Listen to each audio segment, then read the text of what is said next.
요즘 괜히 마음이 무거우신가요? 아침에 눈을 뜨면 몸보다 마음이 먼저 피곤한 날들, 아무 일도 없는데 자꾸만 한숨이 나오는 저녁들. 혹시 요즘 그러신가요? 저도 그랬습니다. 60을 넘기고 나니 이상하게도 젊었을 때보다 더 복잡해지더군요. 몸은 예전 같지 않은데 마음은 더 무거워지고 해야 할 일은 줄었는데 신경 쓸 일은 더 많아지고 자식 걱정, 건강 걱정, 돈 걱정. 그런데 가만 생각해보면 이 걱정들이 정말 나를 위한 걱정일까요? 아니면 그냥 놓지 못해서 붙잡고 있는 것일까요? 저는 얼마 전 우연히 정약용이라는 분의 글을 다시 읽게 됐습니다. 다산 정약용. 학창시절 역사책에서만 봤던 그분이죠. 그런데 이 나이에 그분의 글을 읽으니 완전히 다르게 다가오더군요. 특히 이 문장이요. 사람은 비워야 채워진다. 처음엔 무슨 소린가 싶었습니다. 비우면 없는 건데 뭘 채운다는 건지. 그런데 요즘 들어 이 말이 자꾸 떠오릅니다. 어쩌면 우리가 지금 힘든 이유는 너무 많이 가지고 있어서가 아닐까. 가져야 할 것들이 아니라 놓지 못하는 것들로 가득 차서가 아닐까. 오늘 이 시간 저는 여러분과 함께 이야기를 나누고 싶습니다. 60세 이후의 인생이 왜 이렇게 복잡한지, 그리고 무엇을 내려놓아야 우리가 다시 가벼워질 수 있는지. 분개가 아닙니다. 저도 아직 내려놓지 못한 게 많은 사람이니까요. 그저 같이 걸어가는 사람의 이야기라고 생각해 주세요. 천천히 편하게 들어주시면 됩니다. 왜 60세 이후 삶이 더 힘들어지는가? 사람들은 이렇게 말합니다. 나이 들면 편해지는 거 아니야?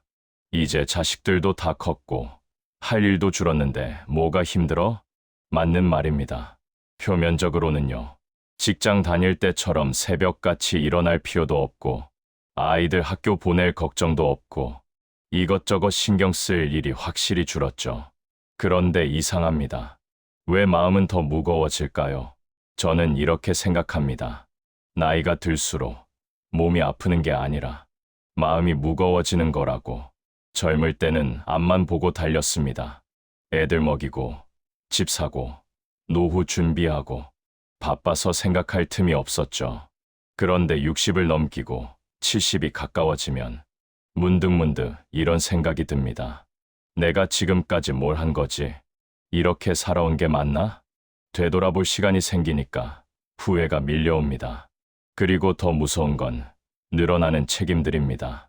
자식 키울 때는 밥 먹이고 학교 보내면 됐는데 이제는 손주까지 봐줘야 하고 며느리, 사위 눈치도 봐야 하고 아픈 배우자 챙기랴, 늙은 부모 모시랴.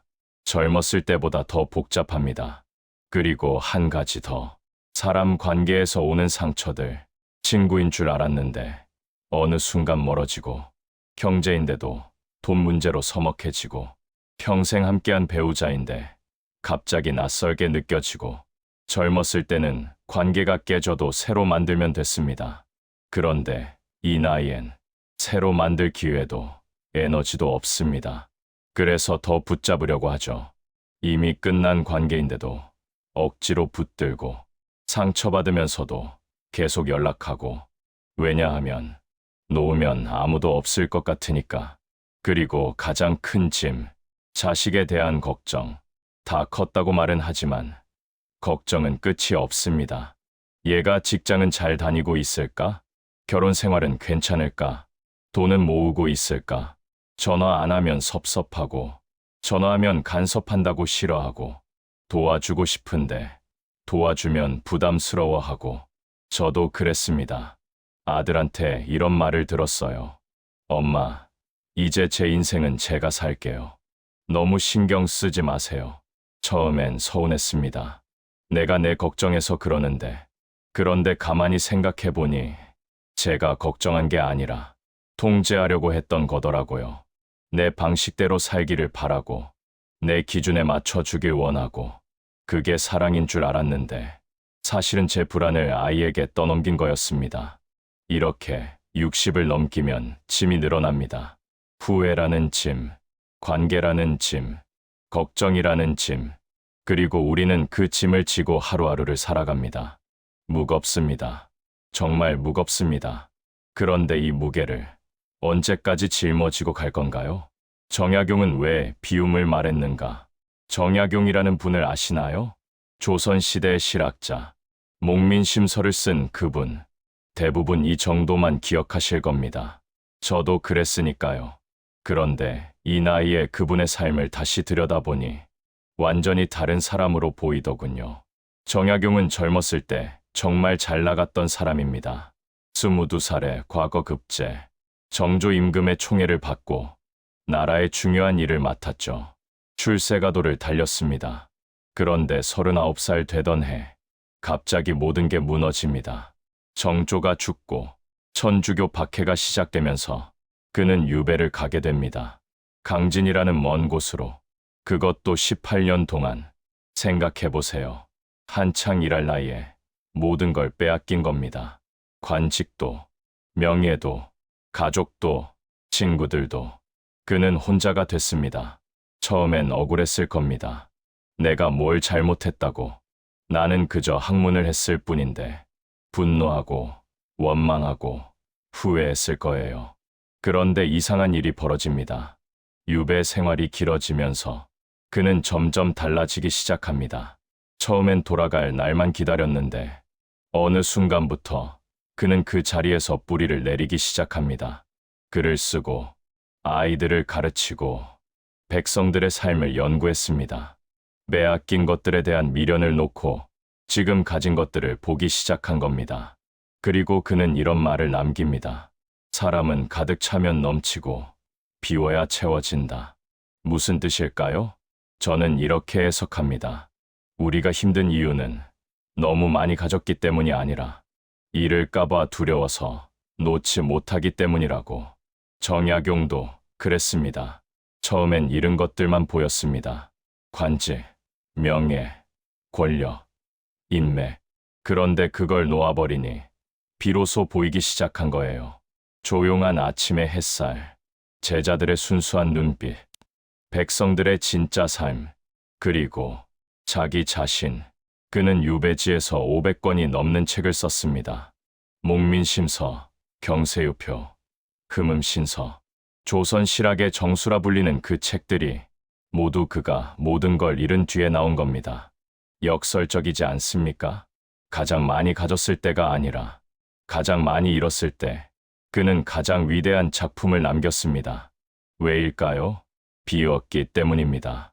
욕심을 비우니 본질이 보였고, 미련을 비우니 현재가 보였고, 집착을 비우니 자유가 찾아왔습니다. 저는 이 이야기가 지금 우리에게도 똑같이 적용된다고 봅니다. 60을 넘긴 우리가 힘든 이유는 가진 게 없어서가 아니라 놓지 못해서입니다. 이미 끝난 과거를 놓지 못하고, 이미 멀어진 사람을 놓지 못하고, 이미 성장한 자식을 놓지 못하고, 그래서 무겁습니다. 정약용은 18년간의 유배 끝에 돌아올 수 있었지만 돌아가지 않았습니다. 이미 그는 놓아버림으로써 자유로워졌기 때문입니다. 우리도 마찬가지가 아닐까요? 60세 이후 반드시 내려놓아야 할 3가지. 그럼 구체적으로 무엇을 내려놓아야 할까요? 저는 60을 넘기고 깨달은 게 있습니다. 내려놓아야 할 것들은 생각보다 명확하다는 것. 그리고 그걸 놓지 못하는 이유도 사실 뻔하다는 것. 오늘은 3가지만 말씀드리겠습니다. 딱 3가지만요. 첫 번째, 이미 끝난 일에 대한 후회. 그때 내가 그렇게 하지 말았어야 했는데, 그때 다른 선택을 했더라면, 왜 그때 그 말을 했을까? 후회. 이 나이 되면 누구나 가지고 있습니다. 저도 있습니다. 수없이 많습니다. 자식 키울 때 더 잘해줄 걸. 남편한테 덜 짜증낼 걸. 부모님 살아계실 때 더 자주 찾아뵐 걸. 친구한테 그런 말 하지 말 걸. 생각하면 끝도 없습니다. 그런데 여러분, 이 후회가 우리에게 뭘 가져다 줬나요? 과거가 바뀌었나요? 안 바뀌었습니다. 단 한 번도. 후회는 과거를 바꾸지 못합니다. 대신 현재를 망칩니다. 저는 몇 년 전까지만 해도 아들에 대한 후회가 많았습니다. 어릴 때 너무 엄하게 키운 것, 아이가 하고 싶다는 걸 막았던 것, 공부만 강요했던 것, 그 후회 때문에 지금도 아들 앞에서 자꾸 움츠러들게 되더라고요. 엄마가 그때 너한테 너무했지. 엄마 때문에 내가 힘들었을 텐데. 그런 말을 자꾸 하게 됩니다. 그런데 어느 날 아들이 이렇게 말하더군요. 엄마, 그만해. 나 괜찮아. 그리고 그게 엄마 잘못도 아니야. 저는 그 말을 듣고 깨달았습니다. 내 후회가 아들에게도 짐이 되고 있다는 걸. 내가 과거에 갇혀 있으니까 아들도 거기서 벗어나지 못하는 거였습니다. 정약용은 이렇게 말했습니다. 지나간 일은 물과 같아서 다시 담을 수 없다. 이미 흘러간 물을 다시 담으려고 애쓰는 건 결국 헛수고일 뿐입니다. 그럼 어떻게 해야 할까요? 후회를 지우라는 게 아닙니다. 그냥 덮어두세요. 그래, 그런 일도 있었지. 하지만 이제 나는 다른 선택을 할 수 있어. 이렇게 생각하는 겁니다. 과거는 바꿀 수 없지만 과거를 대하는 태도는 바꿀 수 있습니다. 당신만 그런 게 아닙니다. 누구나 후회는 있습니다. 그리고 그 후회를 안고 살아갑니다.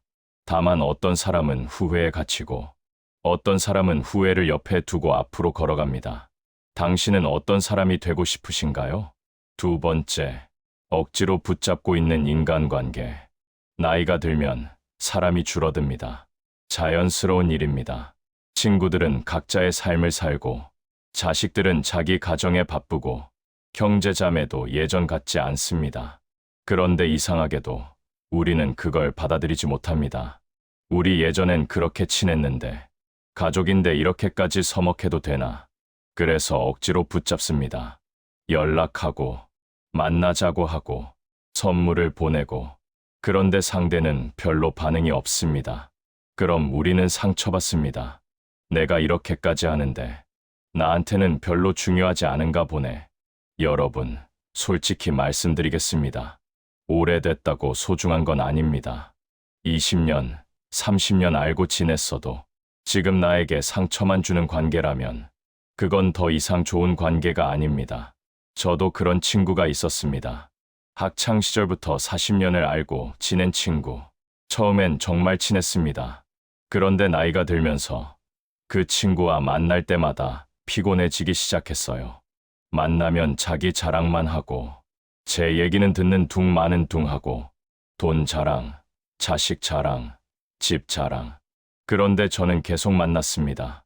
오래 알고 지낸 사이인데 나만 멀어지면 이상한 사람 되는 거 아냐. 이런 생각 때문에. 그런데 어느 날 그 친구를 만나고 집에 돌아오는 길에 문득 이런 생각이 들었습니다. 나는 왜 이렇게 힘들어하면서까지 이 관계를 지키려고 하지?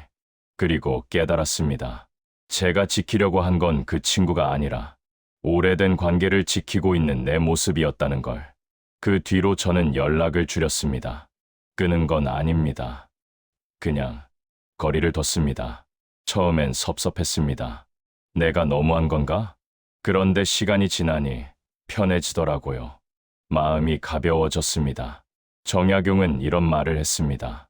벗은 많을수록 좋은 게 아니라 마음 맞는 이 한 명이면 족하다. 우리가 지켜야 할 건 관계의 개수가 아니라 관계의 질입니다. 10명의 피곤한 친구보다 1명의 편한 친구가 낫습니다. 그리고 한 가지 더. 가족이라고 다 소중한 건 아닙니다. 형제라도, 자매라도, 서로 상처만 주는 관계라면 조금 멀어지는 게 맞습니다. 피는 물보다 진하다지만 독을 탄 피는 물보다 못합니다. 사람을 줄이는 게 아닙니다. 마음을 지키는 겁니다. 당신의 마음을. 세 번째, 자식에 대한 과도한 집착. 가장 어려운 부분입니다. 그리고 가장 중요한 부분이기도 합니다. 우리가 가장 놓지 못하는 것, 바로 자식입니다. 자식은 부모에게 전부입니다. 특히 우리 세대는 더 그렇습니다. 먹고 사는 게 힘들었던 시절, 우리는 우리 인생을 포기하고 자식을 키웠습니다. 내가 먹고 싶은 것 참고, 내가 입고 싶은 것 참고, 내가 하고 싶은 것 참고, 오직 자식만 생각하며 살았습니다. 그런데 이 나이가 되니 자식들이 멀어집니다. 전화도 잘 안 하고, 명절에도 얼굴 보기 힘들고 뭘 해주려고 해도 부담스러워합니다. 그럼 우리는 서운합니다. 내가 너 키우느라 얼마나 고생했는데 이제 나 좀 챙겨줘도 되는 거 아냐? 그 서운함이 쌓이고 쌓여서 어느 순간 원망이 됩니다. 저도 그랬습니다. 딸이 결혼하고 나서 연락이 뜸해졌어요. 처음엔 이해했습니다. 시댁 적응하느라 바쁘겠지. 그런데 시간이 지나도 연락이 없으니 섭섭해지기 시작했습니다. 그래서 제가 먼저 자주 전화했어요. 요즘 뭐해? 잘 지내? 밥은 잘 챙겨 먹어? 시어머니는 잘해주시니? 그런데 딸의 목소리에는 피곤함이 묻어났습니다. 엄마, 나 괜찮아. 걱정하지 마. 엄마, 나 바빠. 나중에 전화할게. 저는 그때 깨달았습니다. 제가 걱정한 게 아니라 간섭한 거라는 걸. 제가 딸을 챙긴 게 아니라 제 외로움을 달랜 거라는 걸. 자식은 부모의 소유물이 아닙니다. 언젠가는 떠나보내야 할 존재입니다. 그걸 머리로는 알고 있었는데 마음이 따라가지 못했던 겁니다. 정약용은 아들들에게 이런 편지를 남겼습니다. 너희는 내 자식이기 전에 너희 자신의 주인이다. 자식의 인생은 자식 것입니다. 우리가 대신 살아줄 수 없습니다. 그리고 대신 살아줘서도 안 됩니다. 그럼 우리는 어떻게 해야 할까요? 자식을 포기하라는 게 아닙니다. 다만 거리를 두라는 겁니다. 걱정하되 간섭하지 말고 사랑하되 집착하지 말고 돕되 의존하지 않는 것. 그게 이 나이에 부모가 해야 할 일입니다. 자식이 연락 안 해도 괜찮습니다. 그 아이도 바쁘고 힘들겠죠. 자식이 명절에 못 오면 어떻습니까? 그만큼 자기 가정이 중요한 거겠죠. 우리도 그랬습니다.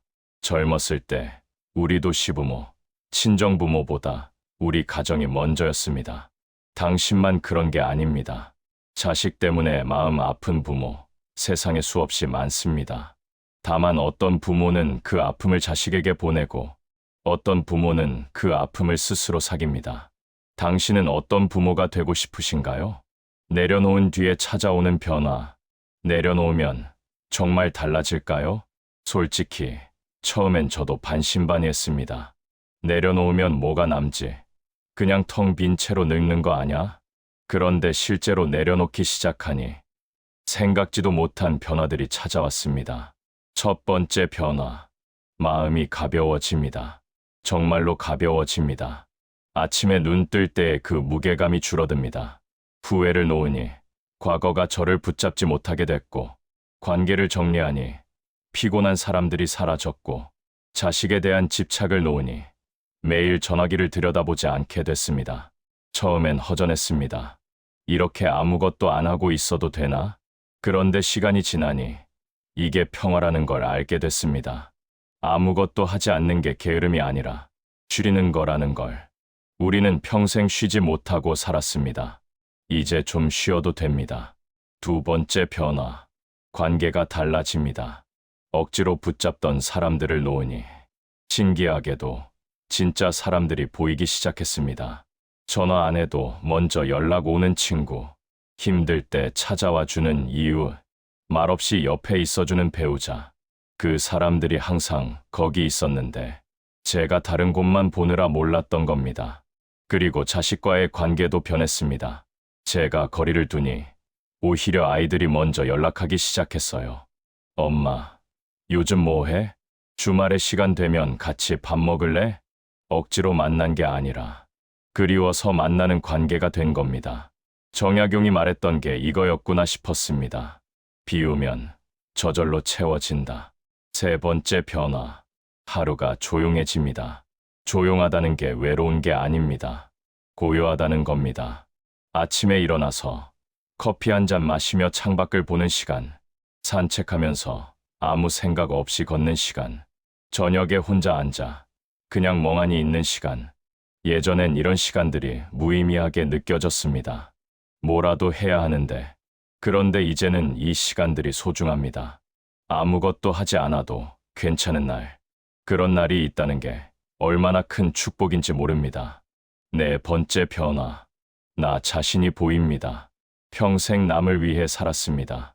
부모로서, 배우자로서, 직장인으로서, 누군가의 무엇으로서, 그런데 나로서 산 적은 없었습니다. 내가 뭘 좋아하는지, 내가 뭘 원하는지, 내가 어떤 사람인지 한 번도 생각해 본 적이 없었습니다. 그런데 내려놓으니 비로소 보이기 시작했습니다. 나라는 사람이, 저는 조용한 아침을 좋아하는 사람이었고, 책 읽는 걸 좋아하는 사람이었고, 혼자 있는 시간이 필요한 사람이었습니다.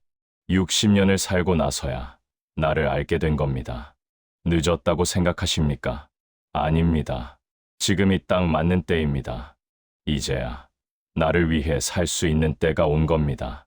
시청자를 위한 마지막 말. 여기까지 들어주셔서 고맙습니다. 긴 이야기였습니다. 혹시 지루하진 않으셨나요? 하지만 끝까지 들어주셨다는 건 어쩌면 이 이야기가 당신의 마음 한구석을 건드렸기 때문일 겁니다. 저는 오늘 정약용이라는 분의 이야기를 빌려서 우리 이야기를 했습니다. 60을 넘긴 우리가 왜 힘든지, 무엇을 내려놓아야 하는지, 내려놓으면 어떻게 달라지는지, 결론은 간단합니다. 60세 이후의 인생은 더 가지는 싸움이 아니라 내려놓는 용기의 싸움입니다. 후회를 내려놓고, 피곤한 관계를 내려놓고, 자식에 대한 집착을 내려놓는 것, 그게 우리가 이 나이에 해야 할 일입니다. 쉽지 않습니다. 저도 아직 다 내려놓지 못했으니까요. 가끔은 다시 주워들고 싶을 때도 있습니다. 그래도 이건 놓으면 안 되는 거 아냐. 그런데 그럴 때마다 저는 정약용의 말을 떠올립니다. 사람은 비워야 채워진다. 놓는다고 사라지는 게 아닙니다. 놓아야 비로소 진짜 것들이 들어올 자리가 생기는 겁니다. 평화, 자유, 그리고 나 자신. 이 나이에 이런 마음 드는 게 당연합니다. 무겁고 힘들고 외로운 거, 당신만 그런 게 아닙니다. 우리 모두 그렇습니다. 그렇기 때문에 우리는 함께 걸어가야 합니다. 혼자가 아니라 함께. 오늘 이 이야기가 당신의 마음을 조금이라도 가볍게 만들었다면 좋겠습니다. 그리고 혹시 오늘 당장은 아니더라도 언젠가 당신이 무언가를 내려놓을 용기를 낼 때 이 이야기가 떠올랐으면 좋겠습니다. 그래, 나도 이제 놓아도 되는구나. 내려놓는 게 포기가 아니라 선택이구나. 인생은 끝나가는 게 아닙니다. 이제야 제자리를 찾는 겁니다. 우리가 정말로 살아야 할 인생, 우리가 정말로 누려야 할 평화, 그게 지금부터 시작됩니다. 60세, 이제 내려놓아야 인생이 편해집니다. 그리고 내려놓은 당신의 손에는 더 소중한 것들이 쥐어질 겁니다. 천천히 가세요. 그리고 가끔은 쉬어도 됩니다. 당신은 충분히 잘 살아오셨습니다. 이제 좀 쉬셔도 됩니다. 이 이야기가 마음에 드셨다면 구독, 좋아요 눌러주세요. 더불어 알림 설정도 부탁드립니다. 고맙습니다. 오늘도 수고 많으셨습니다.